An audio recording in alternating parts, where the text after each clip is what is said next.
দুইটি ঘটনার উল্লেখ থাকবে।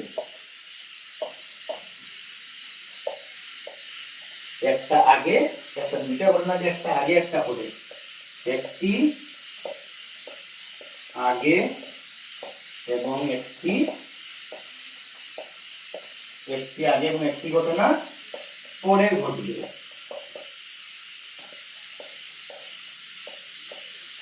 যে ঘটনা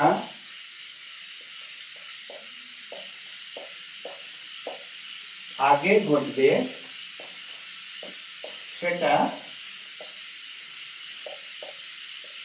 পাস্ট পারফেক্ট, এবং যেটি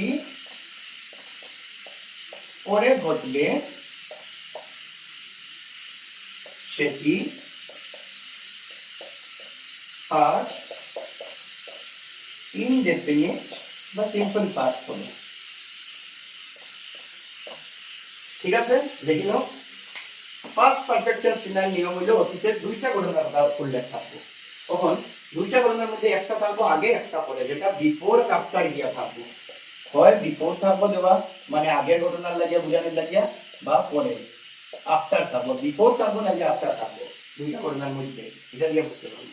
এবং যে ঘটনাটা আগে হইব সেটা পাস্ট পারফেক্ট হইব, আর যেটা পরে হইব এটা পাস্ট ইনডেফিনিট হইব। ঠিক আছে, লাগে নোট করে দিও।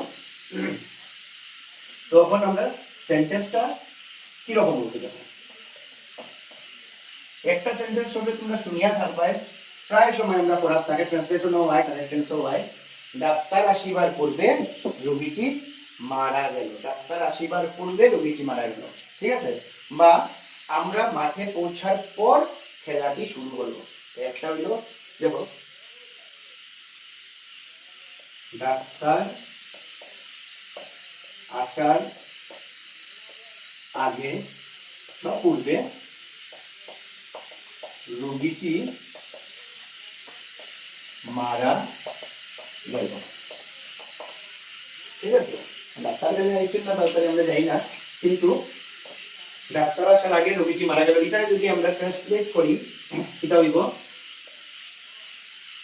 আগে কোন ঘটনা হয়েছিল বলে, ডাক্তার আসার আগে রোগীটি মারা গেছে, তাই হওয়ার আগে রোগী মারা গেছে, মানে রোগীটা মারা গেছে, এটা প্রথম ঘটনা। এই প্রথম ঘটনাটা আগে লিখতে লাগবে। রোগী ইংলিশ পেশেন্ট, দা পেশেন্ট। এটা হইছে যে ঘটনা আগে হইব সেই ঘটনার লগে কিতা হইব, সেই ঘটনাটা পাস্ট পারফেক্ট টেন্স হইব। অন পাস্ট পারফেক্ট টেন্স লাগিয়া সাবজেক্ট